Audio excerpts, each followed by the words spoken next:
Welcome to Kingsmith. This is module number 1.4. We are going to see about construction of parabola in this video. So what is mean by parabola அப்படின்னு கேட்டிங்கன்னா நார்மலாக இருக்கக்கூடிய எலிப்ஸில் பாதி ஏற்கனவே இதோட description பற்றி பார்த்தோம். பேரபோலாங்கிறது யூஸ்வலாக மேத்தமெட்டிக்ஸில் பேரபோலான்னு சொல்லுவாங்க, எல்லாம் பறைவட்டம்னு சொல்லுவாங்க இல்லைங்களா. ஸோ அதோட கன்ஸ்ட்ரக்ஷன் நம்மளோட எசன்ட்ரிசிட்டி மெத்தட் படி எப்படி இருக்குது அப்படிங்கிறத we are going to see now. Okay, moving to next slide. Construction of பேரபோலாவுக்கு ஒரு சில கீவேர்ட்ஸ் இருக்கும். ஸோ அந்த கீவேர்ட்ஸ் தான் நான் உங்களுக்கு இப்போ சொல்ல போகிறேன். எசன்ட்ரிசிட்டியோட வேல்யூ ஈக்குவல் டு 1ன்னு இருக்கும், அல்லது the following keywords will be available. Equal to 1 as well as equal eccentricity. இந்த ரெண்டு வார்த்தையும் மோஸ்ட்லி இருக்காது. ஏன்னு கேட்டிங்கன்னா நீங்கள் ஈஸியாக சால்வ் பண்ணிடுவீங்க இல்லையா. ஸோ அதனால் the focus distance between directrix and vertex will be equal அப்படிங்கிற வார்த்தை டெஃபினட்டாக இருக்கும். ஓகேங்களா. Distance between the 2 points will be equal அப்படிங்கிற வார்த்தை இருந்துச்சுன்னா கன்ஃபார்மாக அவங்க என்ன சொல்ல வந்திருக்காங்க அப்படின்னா பேராபோலா தான் கேட்டிருக்காங்க. ஸோ இந்த கொஸ்டின் எதுக்காக நம்ம இப்போ சொல்கிறோன்னு கேட்டிங்கன்னா, நவம்பர் டிசம்பர் 2019 கடைசியாக லாஸ்ட் செமஸ்டரில் கூட இந்த கொஸ்டினை மார்னிங் செஷனில் கேட்டாங்க. பட் நிறைய பேருக்கு இதே டவுட் தான். இந்த distance between vertex and directrix will be ஈக்குவல்னு இருக்கும். அது கொஞ்சம் கன்ஃபியூஸ் ஆகிடுவாங்க. பட் அதை பற்றி ஒன்றும் பிரச்சனை இல்லை. But the keywords are very, very important. You have to mark clearly about the keywords. So the next thing, நம்ம ஏற்கனவே சொன்ன மாதிரி for an ellipse இதோட வேல்யூங்கிறது இன்க்ளைன்ட் ஈக்குவலாக இருக்கும். இன்க்ளைண்டாக இருந்தாலும் it will be like a circle, முழுமை பெற்று இருக்கும். அதனால் அதுக்கு பேர் எலிப்ஸு. அதுவே vertical as well as horizontal ரெண்டு பக்கமும் கட்டாக இருந்துச்சுன்னா that is called as a parabola. Likewise vertical செக்ஷனில் ஆக்சிஸுக்கு நேர்கோடாக இணைகோடாக வெட்டும்போது ஏற்படக்கூடியது ஹைப்பர்போலா. இது முழுத்தையும் பார்த்துருக்கோம் இல்லையா. ஸோ இதில் நம்ம இப்போ ரெண்டாவதாக பார்க்க போகிறது என்னன்னு கேட்டிங்கன்னா பேராபோலாவோட கன்ஸ்ட்ரக்ஷனை இப்போ we are going to see now. Okay, so let me start with the question. A point which is 65 mm from a line AB. A point P is moving in a plane such that the ratio of its distance from F and line AB remains constant and equal between them. Draw the locus of the point capital. இந்த இடத்துல நமக்கு எசன்ட்ரிசிட்டியோட value கொடுக்கவே இல்லை இல்லையா. Equal to 1ங்கிற மாதிரி எந்த வேல்யூயும் கொடுக்கல. நமக்கு இருக்கக்கூடிய ஒரே ஒரு ஹிண்ட் என்ன அப்படின்னு கேட்டிங்கன்னா ஈக்குவல் பிட்வீன் தம் அப்படிங்கிற அந்த ஹிண்ட். ஸோ அதனால் we are taking equal to 1.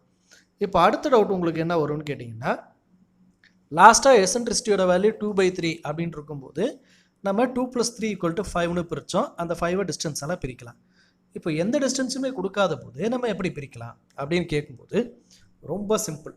இந்த 65ங்கிற டிஸ்டன்ஸை சும்மா அப்ராக்சிமேட்லி 5ஆல் வகுத்தோம்னா ஒரு லைனு 13 mm. அதுவே 65ங்கிறத 13 mmஆல் டிவைட் பண்ணோம்னா 5 mm. அதுவே இந்த 65ஐ 10ஆல் டிவைட் பண்ணோம்னா 6.5 mm. இந்த மூணுத்தில் எது சார் எடுக்கலாம்? மூணுத்தில் 11 எடுக்கலாம். அதனால தான் என்ன குறிப்பிடப்பட்டிருக்கு? ஆர்னு மூணுமே ஆர்னு குறிப்பிடப்பட்டிருக்கு. சரி, இதை நம்ம டிஸ்டன்ஸ் கூட எடுத்துடலாம். இப்போ எஃப்வி வீடியோட வேல்யூவாக என்னவா எடுக்கிறது? இப்போது E = 1 which is equal to FB/VD அப்படின்னா அப்போது FV = VD ரெண்டுத்தோட டிஸ்டன்ஸும் ஈக்குவலாக இருக்கும் அப்படின்னு அர்த்தம். இப்போ இந்த 65 5 பிரித்தோம் அப்படின்னா 13 வழியாக பிரித்தோம்னா 5 கோடு வரும். அப்போது முதல் 2 கோடு இல்லாமல் கடைசி 2 கோடு இல்லாமல் 3வது கோடு தான் நமக்கு எசன்ட்ரிசிட்டி. அதே போல் அந்த 5ஆக பிரித்து 13 அப்படின்னு எடுத்தோம்னா முதல் 6 கோடும் கிடையாது, கடைசி 6வது கோடும் கிடையாது. அப்போது நடுப்புற இருக்கக்கூடிய 7வது கோடை சூஸ் பண்ணணும். அதே மாதிரி 10ஆல் வகுத்து 6.5 mmன்னு எடுக்கிறோம்னா 10னா முதல்ல இருக்கிற 5ம் கிடையாது, ரெண்டாவதாக இருக்கக்கூடிய 5ம் கிடையாது. 5க்கும் 6க்கும் இன் பிட்வீனில் 5.5 அந்த லைன் தான் நமக்கு கோடு. ஃபார் எக்ஸாம்பிள் இப்போ இந்த டிஸ்டன்ஸே நான் உங்களுக்கு எப்படி பண்ணுறேன் அப்படின்னு பார்க்கிறேன். ஆஸ் யூஷுவல் டைரக்ட் லைன் போட்டாச்சு, அதுக்கப்புறம் அதோட கிராஸ் லைன் போட்டாச்சு. இப்போ என்ன செய்கிறோம்? 65 mmக்கு ஒரு லைனை ட்ரா பண்ணுறோம். 65 mmக்கு ஒரு லைனை ட்ரா பண்ணுறோம். ஓகேவா. Next the value of D is equal to directrix, இது ஃபோக்கஸ். அடுத்து இதை எத்தனையாக பிரிக்கிறோன்னா இதே கோட்டில் நீங்கள் எண்ணிங்க 1 2 3 4 5 மொத்தம் 5 லைன் பிரிக்கப்பட்டிருக்கு. ஓகேவா. 5 லைனாக பிரிக்கப்பட்டுருச்சுன்னா அப்போ எந்த லைன் கொடுக்கணும்னா நடுப்புற இருக்கக்கூடிய இந்த லைன் தான். ஸோ ரெண்டும் கிடையாது, இங்கேருந்து ரெண்டும் கிடையாது. ஸோ இதுக்கு இன்பிட்வீனில் இருக்கக்கூடிய டிஸ்டன்ஸ் 2.5. அதை தான் நம்ம வெர்டெக்ஸாக எடுக்கிறோம். ஸோ அதுபடி ஃபஸ்ட்டு 2.5 இங்கேருந்து செகண்ட் 2.5 ரெண்டுத்துக்கும் இன்பிட்வீனில் எந்த வேல்யூ இருக்கோ so that is called as your vertex. இப்போ நம்ம பிரிக்கிறது புரிஞ்சிருச்சா? இப்போ நமக்கு பிரிக்கக்கூடியது மொத்த டிஸ்டன்ஸு 65, அதை 5ஆ பிரித்தோங்கிறதுனால 2.5 2.5. இதுவே 6ஆ பிரித்தோம் அப்படின்னா இங்கே ஒரு 3 இங்கே 3ன்னு வரும். அதுவே 8ஆ பிரித்தோம்னா இங்கே 4 இங்கே 4. அப்போ ஈக்குவலாக பிரிச்சுக்கணும். எடுக்கக்கூடிய டிஸ்டன்ஸை பாதிக்கு பாதி சரியாக பிரிச்சிங்கன்னா that is called your parabola. இப்போ 2.5 2.5ஆக பிரிச்சாச்சு. The next line will be இதே ஆர்டரில் நம்பர் ஆஃப் லைன்ஸை இதே இன்டர்வலில் வரையணும். இதில் என்ன டிஸ்டன்ஸ் கொடுத்துருக்கோமோ அதே டிஸ்டன்ஸில் ஈக்குவலாக வரையணும். வரைஞ்சதுக்கப்புறமா அதுக்கு நம்பர் கொடுத்தாச்சு. என்றைக்குமே வெர்டெக்ஸுங்கிறது 0ங்கிறது வெர்டெக்ஸ் ஆரம்ப புள்ளி தான். அதுக்கப்புறம் 1லேருந்து 10 வரைக்கும் போடுறோம்.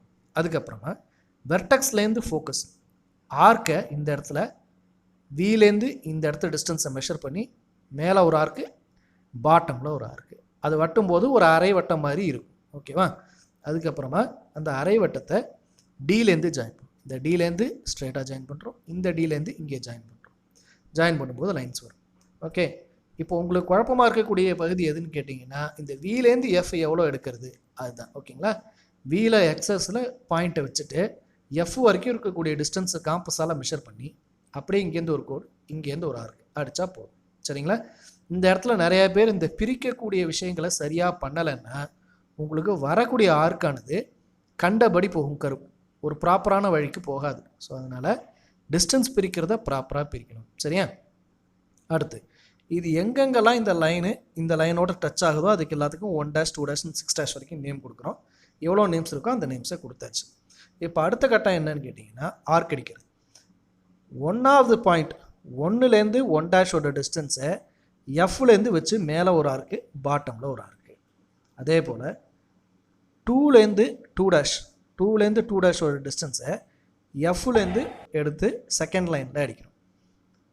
3யோட லைன் ஏற்கனவே எங்கே இருக்குன்னா அதே இடத்துல தான் இருக்குது. அதனால் 3 dash 3 dash. நெக்ஸ்ட்டு 4லேருந்து 4 dash 4 டேஷ்லேருந்து 4 இந்த டிஸ்டன்ஸை மெஷர் பண்ணி எஃப்ங்கிற பாயிண்ட்லேருந்து 4வது லைன்லேயே அடிக்கணும். ஏன் 4வது லைனில் அடிக்கணும்னா எடுக்கிறது 4 டேஷு, அதனால் 4th லைனில் அடிக்கணும். அதுவே 5 டேஷோட டிஸ்டன்ஸ் எடுத்து எஃப்ஆலேருந்து அடித்தா 5ங்கிற லைனில் அடிக்கணும். இதோ இந்த இடத்துல அடித்த மாதிரி. லைக்வைஸ் 6 டேஷுங்கிறது 6க்கும் 6 டேஷுக்கும் இருக்கிற டிஸ்டன்ஸு எஃப்லேருந்து இங்கேருந்து ஒரு ஆர்க் இங்கே ஒரு ஆர்க். ஸோ 2 இடத்துல ஆர்க் அடிக்கணும். ஓகேவா? இந்த ஆர்க் பாயிண்ட்ஸ் எல்லாத்தையும் மெதுவாக நம்ம ஜாயின் பண்ணும்போது நமக்கு a parabolic line will be available. A parabolic line will be available for you. ஓகேங்களா? ஸோ இதுதான் நம்ம பார்க்கக்கூடிய parabolic லைனோட ஒரு சின்ன எக்ஸாம்பிள். ஓகேங்களா? So this is how you have to construct our parabola. இதுக்கு அடுத்து ஹைப்பர்போலான்னு ஒரு டாபிக் இருக்குது. இந்த ஹைப்பர்போலாவை பார்த்துட்டு டேன்ஜென்ட் அண்ட் நார்மலுக்கு ஒரு தனி வீடியோ போடலான்னு இருக்கேன். அந்த தனி வீடியோவில் ஃபுல்லாக ஒரு எலிப்ஸோட டேன்ஜென்ட் பேரல் எப்படி வரணும், ஒரு பேராபோலாவோட டேன்ஜென்ட் நார்மல் எப்படி வரையணும், ஒரு ஹைப்பர்போலாவோட டேன்ஜென்ட் நார்மல் எப்படி வரையணும், இது மூணுத்தையுமே கிளியராக we are going to discuss. So is here our references engineering108.com. Keep subscribing. Doubts இருந்துச்சுன்னா கேளுங்க.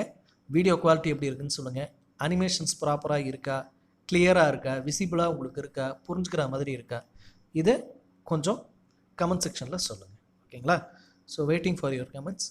Keep subscribing. தேங்க்யூ.